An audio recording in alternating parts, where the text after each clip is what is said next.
and sa iba pang mga other celebrities na surprisingly nag-endorse sa'yo.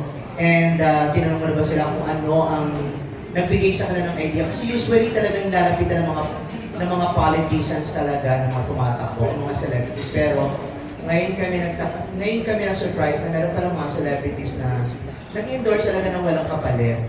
As in. I know.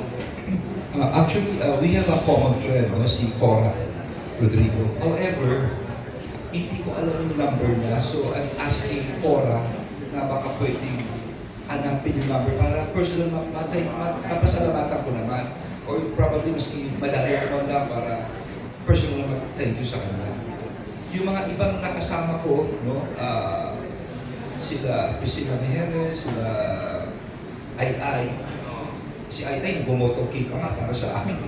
Natutuwa ako, napakabait niya, no? Si Jason Avalos, si Jake Cuenca is from Mandaluyong, no? So he is also helping me kasi yung mismong lupa nila is part of our housing project. So ini-endorse niya ako as part of that.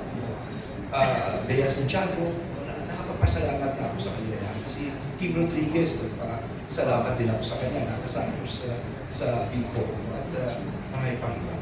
Kaya nakakatuwa yung number of endorsements.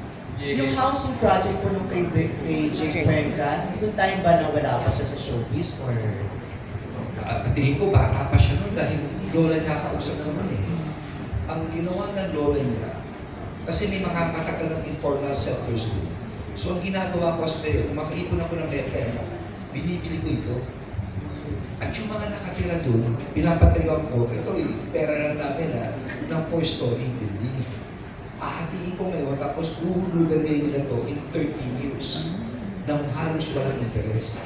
Yun ang housing project natin yun. So yung lupang yun, halos bigay na ng lola niya.